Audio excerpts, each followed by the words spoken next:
Diet culture rant. Diet culture keeps women small, and I'm not talking physically small, I'm talking keeping us down. Welcome back to my channel. I am Lara and I'm the food freedom psychologist. I'm doing something a little bit different today, something a bit more raw, a bit more uncut, and basically a rant about diet culture. Diet culture controls what we can be. We are so hungry and lacking in energy that we can't even fight for equality. Now, I didn't actually say those words, Megan Crab did, but I 100% agree with this. Diet culture is keeping us down and keeping us small. The average woman diets for 17 years of her life, and I've heard so many horrendous statistics about the fact that 90% of women are unhappy with their bodies, 70% of women don't get engaged in activities because they're worried about their appearance. It's such a sad state of affairs that we're in, where women are not doing things because they're afraid of how they look. Now, don't get me wrong, I have been there. I am one of those women. I was one of those women. I was one of those women who hated my body, despised my body. I used to spend my life in constant comparison, always looking at these beautiful models, the airbrushed, slim models, thinking, I'm never going to compare to them.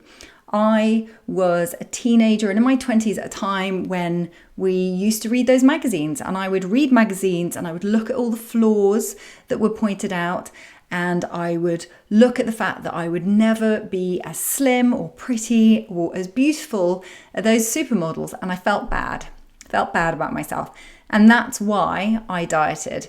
Now, the average woman diets for 17 years of her life. That is a really, really long time to be so focused on your body and your appearance that you don't do anything else. So this is the average woman as well. So let's take the average woman. Let's say she starts dieting in her late teens and early 20s. She's still dieting in her mid 30s. Think about what her male counterpart is doing throughout their time. I start at 18 and I'm finishing at 34, 35. And all that time, all I'm thinking about, or my main focus, is counting calories, counting macros, going on different diets, reading magazines, trying to find a better way to lose weight, to change my body, to change my appearance. That is my full focus. And I know that because that was me all the way through my university, doing my PhD, my early career, later into my career. My main focus was either trying to lose weight or to be the healthiest I could possibly be, all the while focusing on my appearance. Am I slim enough? Have I got cellulite? What's happening with my wrinkles? Like, completely obsessed about being a certain size, having a certain shape and appearance. We are so hungry and preoccupied with our bodies that we can't even fight for our equality. I think the patriarchy did an absolutely amazing thing when it told women that the most important thing for them to do is focus on their bodies and focus on their appearance. Because if they're so busy stressing about calories and macros and the latest diet and going on keto, then they can't fight for their equality. It was a fantastic and very sneaky way of keeping us small. Let's think about some of the stats that are still relevant today. We're in 2022 when I'm filming this, and we are still dealing with massive inequalities. Women are still generally paid less than men. We generally have to fight harder to get promoted. We have to fight for promotions. We have to fight to show our worth in the workplace. So women are spending all this time focusing on changing their appearance. What happens to a man in that period of time? Let's say the woman starts dieting at age 18, 20, finishing by age 35, age 37. That's the average woman. A man doesn't give a toss about their appearance. Who cares? What they're doing is they're focusing on their career. They are single-handedly, doggedly, persistently going for it. They are seen as assertive. They are seen as having leadership potential. They get the promotions.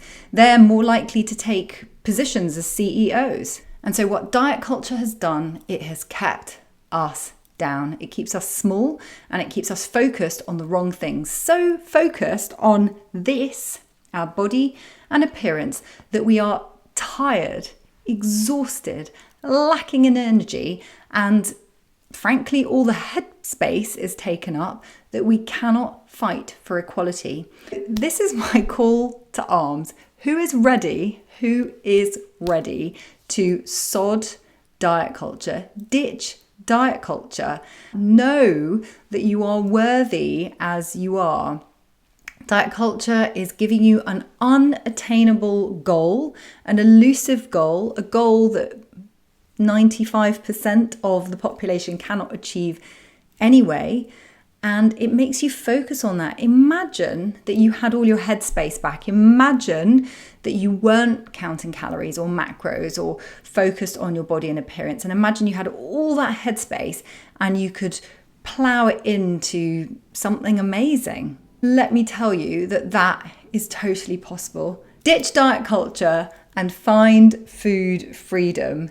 It is the most freeing thing that has ever happened to me. The most incredible, wonderful thing. If you want to find out more about food freedom and sign up to my Food Freedom Masterclass, it looks like this. The details are in the links below, and it really shows you, gives you a flavor of what life can be like with food freedom and without diet culture. I hope you found my rant inspiring. Let me know if you did in the comments. Check out these videos next for more food freedom, health, and mindset tips. And if you like this video, give it a thumbs up, subscribe to my channel, and share it with anyone that needs that pep talk. Bye for now.